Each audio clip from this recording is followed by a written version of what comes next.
Thailand merupakan negara kerajaan di Asia Tenggara yang memiliki populasi sekitar 65 juta jiwa. Thailand baru dikenal pada tahun 1939, yang ratusan tahun sebelumnya dikenal dengan nama negara Siam. Tetaplah bersama kami dalam perjalanan menarik ini untuk mengetahui lebih banyak tentang warisan Islam yang kaya di berbagai kota di Thailand. Jangan lupa berlangganan, like, dan bagikan video ini untuk terus mendukung konten eksplorasi kami di masa mendatang.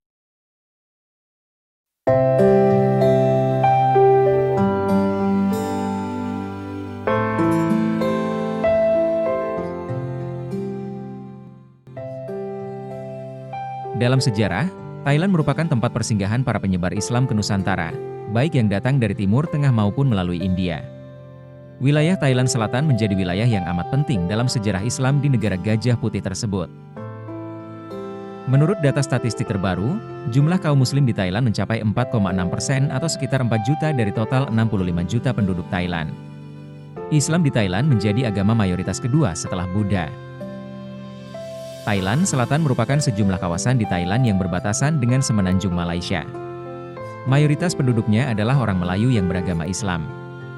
Muslim di Thailand Selatan meliputi Provinsi Pattani, 80%, Yala, 68,9%, dan Satun, 67,8%. Semula, Thailand Selatan masih menjadi satu wilayah kekuasaan di bawah kepemimpinan Kerajaan Pattani Raya hingga abad ke-12. Islam masuk di Thailand diperkirakan sekitar abad ke-10 sampai ke-11 yang dibawa oleh pedagang Arab dan India. Islam pernah berkuasa di wilayah Pattani sejak berdirinya Kerajaan Islam Pattani, Darussalam pada abad ke-14. Pattani adalah sebuah kesultanan Melayu yang menjadi pengganti Langkasuka, sebuah kerajaan Melayu kuno Hindu-Buddha. Pattani telah menjadi pusat perdagangan yang penting selama berabad-abad. Pada abad ke-16, kota ini menjadi pusat perdagangan internasional yang sibuk. Pusat perdagangan ini menghubungkan Asia Tenggara dengan Timur Tengah dan menjadi tempat bertemunya budaya, agama, dan kekayaan para pedagang yang berlangsung hingga saat ini. Pattani juga merupakan eksportir durian terbesar ke negara Cina.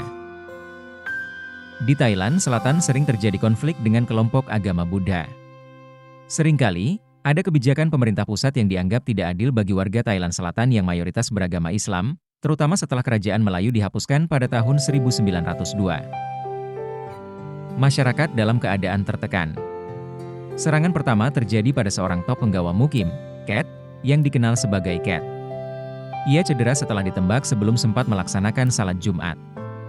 Sementara itu, kejadian kedua terjadi di wilayah Narathiwat, di mana seorang lelaki bernama Suphan Mamat terbunuh dalam pertempuran dengan pihak keamanan Thailand. Pada tanggal 10 Maret 1909, saat ditandatanganinya perjanjian perbatasan antara wilayah jajahan Inggris di Semenanjung Malaya dan Kerajaan Siam, daerah Pattani Raya secara definitif mulai menjadi bagian integral dari Kerajaan Siam atau Thailand. Sejak saat itulah, otonomi budaya orang Melayu Islam mulai terancam. Pemerintah Kerajaan Thailand mulai melakukan berbagai program pembaruan yang bertujuan untuk menggantikan identitas kultural dan agama orang Melayu Muslim dengan identitas kultural Thai yang berlandaskan Buddhisme. Berbagai konflik terus terjadi hingga saat ini. Namun, pada dekade terakhir, politik umat Islam mengalami perlakuan yang lebih wajar dibandingkan sebelumnya. Malaysia juga bersedia memainkan peran lebih proaktif dalam proses rundingan damai untuk menamatkan konflik yang telah berlangsung selama puluhan tahun di wilayah selatan, yang melibatkan Narathiwat, Yala, Pattani, dan sebagian Songkhla. Kini, umat Islam di Thailand mengalami perkembangan pesat dari segi kualitas maupun kuantitas. Sebagian besar penduduknya merupakan keturunan asli di Semenanjung Melayu. Karakteristik sosial Muslim Melayu juga terlihat dari budaya dan bahasa yang mirip dengan Melayu di Malaysia. Oleh karena itu, mereka lebih dekat dengan budaya Melayu dibandingkan budaya Thailand pada umumnya. Hal tersebut dapat dilihat dari pakaian tradisional, seperti baju kurung untuk wanita serta jubah dan sarung untuk pria. Masyarakat Muslim Thailand Selatan juga memperhatikan pakaian yang sesuai dengan syariat. Bahkan, jika ada warga yang tidak berhijab, ia akan dianggap sebagai penganut Buddha. Pendidikan bahasa Melayu di Thailand Selatan merupakan bagian dari kurikulum pendidikan agama Islam. Kementerian Pendidikan Thailand memasukkan kurikulum bahasa Melayu sebagai salah satu subjek dalam pendidikan Islam. Thailand menjadi negara pertama yang menjadikan bahasa Melayu sebagai bagian dari sistem pendidikan nasional. Dari aspek pendidikan, masyarakat di wilayah ini menitipkan anak-anak mereka ke madrasah atau pondok pesantren. Pendidikan spiritual atau keagamaan sangat ditekankan di sekolah, dan banyak anak sudah mulai belajar Al-Quran sejak usia dini. Pondok pesantren memainkan peranan yang sangat penting dalam mempertahankan kesinambungan dengan kedaulatan bahasa Melayu. Di pondok pesantren, bahasa Melayu digunakan untuk berkomunikasi dan juga menjadi mata pelajaran. Di pondok ini, anak-anak diajarkan taat dan patuh kepada nilai-nilai agama dan budaya. Pesantren juga menjadi tempat mencetak generasi yang setia kepada agama dan bangsanya. Darussalam jasa kau akan kuingat sampai mati. Darussalam, bumi bertuah, negeri sejati, sebelum dijajah, sebelum siang menabur fitnah, Patani tegak berdiri megah. Banyak mahasiswa Islam Thailand yang melanjutkan studi di beberapa universitas Islam di berbagai negara. Jumlah mahasiswa dari Thailand di perguruan tinggi Islam di Indonesia semakin hari semakin meningkat. Mereka memilih Indonesia karena lokasinya yang relatif dekat dan studi Islam di Indonesia lebih komprehensif dan moderat. Selain itu, ada beasiswa yang disediakan bagi anak-anak Thailand, sehingga banyak dari mereka yang datang ke Indonesia untuk mencari pengalaman dan memperdalam ilmu agama.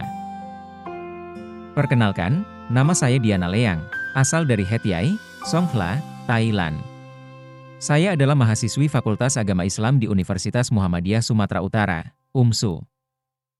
Sebelumnya, saya pernah bersekolah di pesantren di Bogor.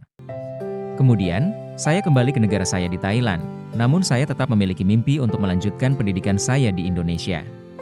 Alhamdulillah, UMSU menjadi jawaban dari doa-doa saya. Dari aspek ekonomi, mayoritas masyarakat Muslim di Thailand Selatan berprofesi di bidang pertanian, perikanan, dan perdagangan kecil.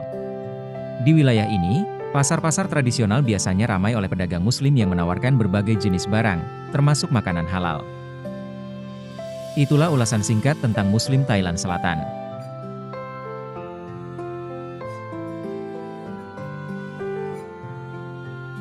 Nah, sampai di sini perjumpaan kita hari ini. Semoga video ini dapat memberi inspirasi dan manfaat bagi kita semua.